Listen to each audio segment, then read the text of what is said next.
શાળાના શિક્ષકો શિક્ષિકો અને વાલા વિદ્યાર્થી મિત્રો, સૌપ્રથમ તો આપ સૌને 771 પ્રોજેક્ટ બાકી મોટી સંખ્યામાં આવું એપ્લાઇડ એજ્યુકેશન એના માટે ખૂબ ખૂબ અભિનંદન.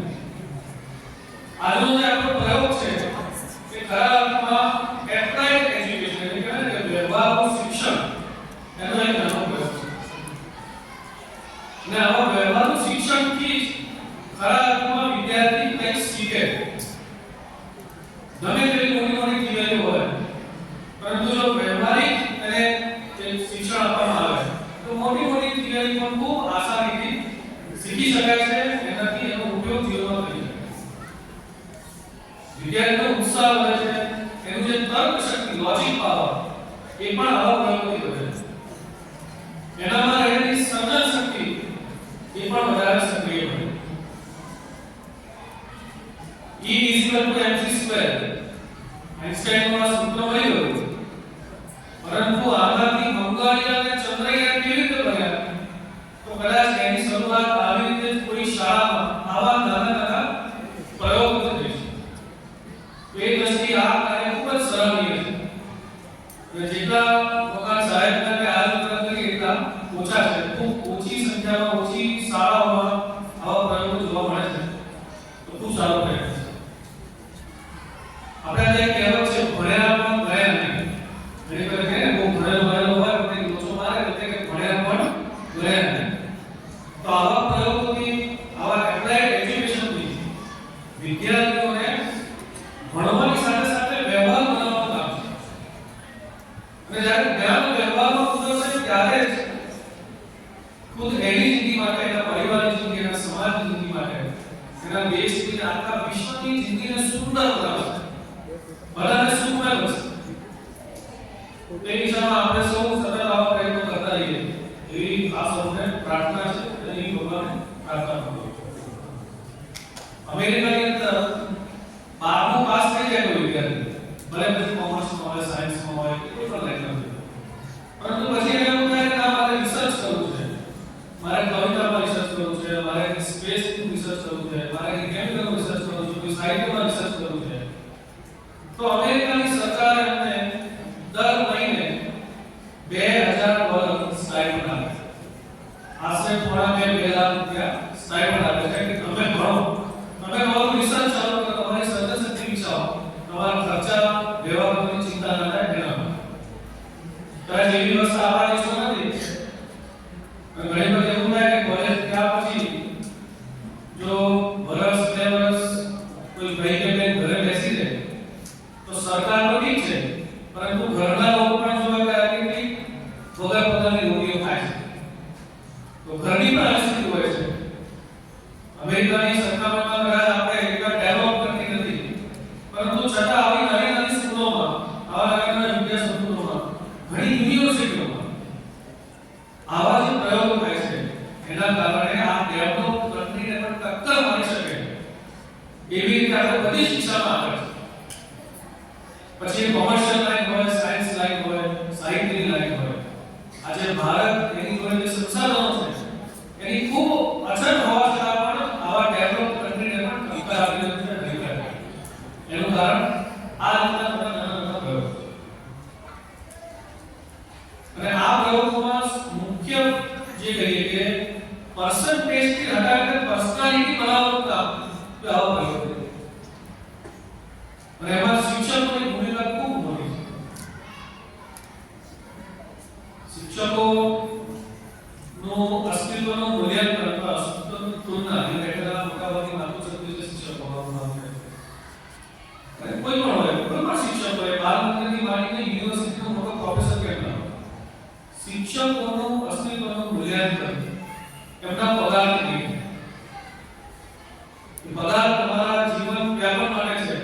પગાર તમારી પાસે તેજ છે બીજા લોકોને આપવાનું, બીજા જિંદગીઓ જીવવાનું. એ તેજને જાળવી રાખવા માટે કદાચ આર્થિક સહયોગ કહી શકાય. એનાથી તમારા કાર્યનું મૂલ્યાંકન કરી શકે. શિક્ષકના કાર્યનું મૂલ્યાંકન કે એના વિદ્યાર્થીના કર્તૃત્વથી થાય. ઋષિ શાંતિપુત્રને કોણ ઓળખે છે?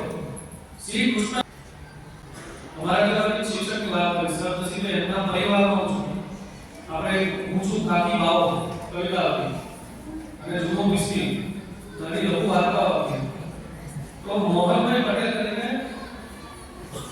જૂના એક લેખક છે, ગુજરાત સમાચારમાં પણ ઘણા બધા લેખો લખતા હતા. સદનસીબે હું એમના પૂર્ણ પરિવારને ખૂબ સદસ્ય છું.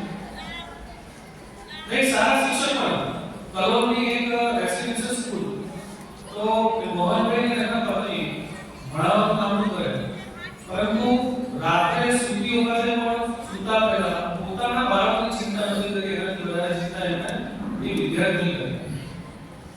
જ્યારે રિટાયર થયા તો અમેરિકામાં એમના થકી ભણેલા ઘણા વિદ્યાર્થીઓ હતા. તો એ વિદ્યાર્થીઓએ ત્યાંથી ટિકિટ વિઝા પ્રોસેસ શરૂ કરી. એ મોહનભાઈને 6 મહિના પોતાના ઘરમાં એરપોર્ટ પર લેવા માટે આખા યુએસ માં અલગ અલગ સ્ટેટમાં જેટલા વિદ્યાર્થીઓ સેટઅપ થયા હતા, સારી સ્થિતિમાં છે, બધા જ લોકો ત્યાં. આજના સમયમાં કદાચ વિદેશમાં પોતાના મા-બાપને પણ 2-3 મહિના રાખીને લોકો ઘરે પાછા મોકલી દે. એવી સ્થિતિમાં પોતાના ગુરુને પહેલા લોકોએ 6 મહિના પોતાના ઘરમાં રાખ્યા અને જતી વખતે આંસુ સાથે, આંખમાં આંસુ સાથે વિદાયા. આ છે શિક્ષણના કાર્યનું મૂલ્ય. ગમે તો મોટો આઈએસ ઓફિસર હોય, ગમે તો મોટો ડોક્ટર હોય. મારા ઘરનું ઉદાહરણ લો કે મારો છોકરો 5મા ધોરણમાં ભણે અને ઇસોફેગસ, અન્નનળી ઇસોફેગસ કહેવાય. તો એના ઉચ્ચારણમાં એક ફરક આવતો હતો, ઇસોફેગસ બોલતો. તો એને લઈને કીધું કે મેં ઇસોફેગસ ઇસોફેગસ. તો એને તરત કહી દીધું પપ્પા તમને બોલવા ના પડે, મારા ટીચર શીખવાડ્યું છે ઇસોફેગસ એટલે ઇસોફેગસ. તો વિદ્યાર્થીઓને જેટલો કોન્ફિડન્સ, જેટલો વિશ્વાસ પોતાના મા-બાપમાં નથી, એટલો વિશ્વાસ વિદ્યાર્થીઓને પોતાના શિક્ષકમાં હોય. અને જ્યારે શિક્ષક પોતાના આચરણથી વિદ્યાર્થીઓને શીખવાડે છે, એટલે આચાર્ય છે, પોતાના આચરણથી શીખવાડે છે, આચાર્ય છે. તો જ્યારે શિક્ષક પોતાના આચરણથી વિદ્યાર્થીઓને શીખવાડે ત્યારે બાળ મંદિરનો વિદ્યાર્થી મોટો માણસ બને, યુનિવર્સિટીમાં જાય, ધંધો ફેક્ટરી કરે, તો પણ એના શિક્ષક પર રહેલો આ વિશ્વાસ આ જીવન રહે છે. અને એ છે સાચા અર્થમાં આ સૌનું મૂલ્યાંકન. એટલા માટે તમારી જે જવાબદારી છે, અમને ભગવાને જે કામ આપ્યું છે, એ કામ કદાચ આ સદનમાં બેઠેલા કોઈ મોટા બિલ્ડર હશે, આ ભવનનું આયોજન કરવાવાળા લોકો હશે, આખી રીતે કોઈ સત્તર લોકો હશે, ડોક્ટર હશે, એન્જિનિયર હશે, પરંતુ આ બધા કરતા ખૂબ મોટી જવાબદારી અને ખૂબ ઉત્તમ કાર્ય, ઊંડું કાર્ય ભગવાને તમારા હાથમાં એક સત્ય ઘટના છે. એક થોડી કહે છે આપણે ધર્માસ 5મા ધોરણના એક શિક્ષિકા ઇંગ્લિશ મીડિયમ સ્કૂલ છે, તો અલગ અલગ કંઈક હોય એટલે દરરોજ સ્કૂલમાં જાય, કક્ષમાં જાય એટલે બધાને કહે કે આઈ લવ યુ ઓલ. એટલે છોકરા બધા જરા સામે ખુશ થાય, તો સામે જવાબ આવે આઈ લવ યુ. અરે મને શિક્ષિકાને ખબર નથી કેવું ખોટું. કારણ કે એક વિદ્યાર્થી, રવિ કરીને એક વિદ્યાર્થી, એ જ્યારે એને જોડે ત્યારે મમ્મત નથી શીખાય. કપડા મેલા હોય, ભણવામાં નપાસ થયા કરે, વિદ્યાર્થી જોડે ઝઘડા કરે, હંમેશા ચીડચીડો રહે, રમવામાં બીજી કોઈ પ્રવૃત્તિમાં આગળ ન હોય. દિવસે દિવસે એ ચીડ શિક્ષકની વધતી અને જાહેરને સજા આપવાનો, મૂર્ખા પકડાવવાનો, ભાવ ઉભા રાખવાનો, આ બધું ચાલુ હતું. પ્રોગ્રેસ નોટ હતો સમય. તો પ્રોગ્રેસ નોટમાં શિક્ષિકાએ મનમાં જે કંઈ ચીડ હતી બધી પેન પર ઉતારી. અને જે સ્કૂલનો નિયમ હતો કે વિદ્યાર્થીના પેરેન્ટ્સને પ્રોગ્રેસ નોટ જાય એની તરફ પ્રિન્સિપલને એકવાર જોવા માટે. તો પ્રિન્સિપલના રૂમમાં પ્રોગ્રેસ નોટ લઈ અને એને શિક્ષિકાને બોલાવ્યા કે બેન પોતાનો પેપર એક વસ્તુ પણ સારી નથી. અને કીધું આ છોકરાઓ કઈ સારું નથી કશું. પ્રિન્સિપલે બીજું કઈ કર્યું, એ વિદ્યાર્થીના બીજા અને ચોથા ધોરણના પ્રોગ્રેસ રિપોર્ટ હતા એ બીજા દિવસે બેંકના ટેબલ પર મૂક્યો. શાંતિથી બીજા દિવસે બીજા ધોરણનો રિપોર્ટ, પ્રોગ્રેસ રિપોર્ટ જોયો. એ વિદ્યાર્થી પણ હોશિયાર છે, ભણવામાં પણ આગળ છે, રમતમાં પણ આગળ છે, વિદ્યાર્થી સંગીતના સારી છે, બધી રીતે સારું. ચોથા ધોરણનો રિપોર્ટ આવ્યો કે વિદ્યાર્થીની મમ્મીને કેન્સર થયું છે, બહાર ગઈ રજાઓ પડે છે, હંમેશા ચિંતામાં રહે છે, ઘણી વાર પડી જાય છે, ટીવીમાં આવે નાસ્તો પણ નથી ખાતો. અને પછી 5મા ધોરણનો પોતાનો રિપોર્ટ એ શિક્ષિકા જાતે છે. અને વાંચીને શિક્ષિકા રડી પડે અને મને ખૂબ પસ્તાવો થાય. અને ત્યારથી નક્કી કરે છે કે આ વિદ્યાર્થી કાળજી રાખે છે, ખૂબ કાળજી રાખે છે. અને કાળજી રાખીને વિદ્યાર્થીને એટલી કાળજી રાખે છે કે એ વિદ્યાર્થી 5મા ધોરણમાં પહેલા નંબરે પાસ થાય. જ્યારે ધોરણ પૂરું થાય, 6ઠ્ઠા ધોરણનો વિદ્યાર્થીઓ જાય તો શિક્ષકને આભાર વ્યક્ત કરવા માટે નાનો મોટો કાર્યક્રમ હોય. તો એ વિદ્યાર્થી રવિ એક ગમે તેવું થોડુંક પેકેટમાં ગિફ્ટ કરીને શિક્ષક માટે આવે અને બેને બોલે છે મને પગડી હોય છે એક પરફ્યુમ હોય છે શિક્ષકે પગડી પહેરી લીધી પરફ્યુમ ચાલે તો એ રવિ નામનો વિદ્યાર્થી બેનને ભેટી પડે છે કે આજે તમારામાંથી મને મારા માની સુગંધ આવે છે ત્યારથી શિક્ષિકાના મનમાં એવા રસ પસી જાય છે કે વિદ્યાર્થી 12મા ધોરણ સુધી ભણે ત્યાં સુધી ખૂબ જ એવી લાગે શિક્ષિકા જ્યારે રિટાયર થયા ત્યારે અમેરિકાથી એક લગ્નની કંપની આવી ડોક્ટર રવિ અને સાથે એક એર ટિકિટ પણ ત્યાં જાય છે પ્રધાનમંત્રી હાજીમાં ઉભા છે ત્યારે ડોક્ટર રવિ બધાને કોઈને કહે છે કે હું તમને જે મળવા માંગતો હતો હું તમને મારી માની વાત કરું છું એ આ મારી માં છે આ બે ઉદાહરણ જીવન ઉદાહરણ આપે છે શિક્ષકના જીવનનું વળતર જે કહીએ એના આપણે સાચી હકીકતો આપણે આપી શકીએ તમારા કક્ષામાં કોઈ આવો રવિ છે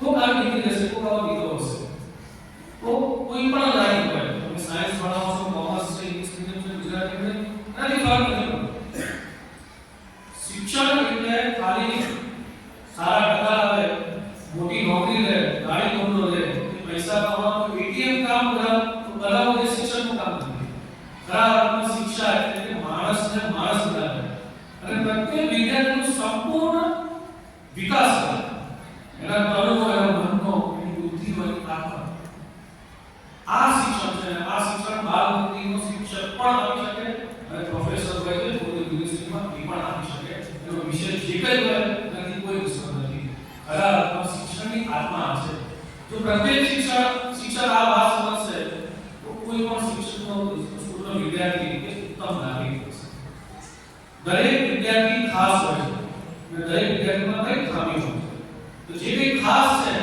એને નિખારવાનું છે અને જે કંઈ ખામી છે એને દૂર કરવાનું જેમ રસ્તા પર પડેલો પથ્થરનો લોકોને ઠોકર મારીને જતા રહેતા હોય કોઈ મોતીલાના હાથમાં આવે તો નકામા ટુકડા ઉડી જશે અને એને ઘસીને સરસ ઘાટ આપીને મૂર્તિ બનાવે ત્યારે આખી દુનિયાને નસ્મસ્ત થાય છે એવી રીતે બાળમુક્તિમાં આવેલ વિદ્યાર્થી એને જ્યારે મૂર્તિ બને ત્યારે જે શિક્ષક છે એનું મૂલ્યાંકન થાય છે તો આ દિશામાં ભગવાને ખૂબ ઘણું કામ આપ્યું છે ભવિષ્યના ભારતનું નિર્માણ આપણા હાથમાં છે તો નિર્માણ કેવી રીતે કરવું એવું આત્મચિંતન કરી નારાયણ સ્વરૂપ ભવિષ્ય બનાવીએ એવી આ સમય પ્રયત્ન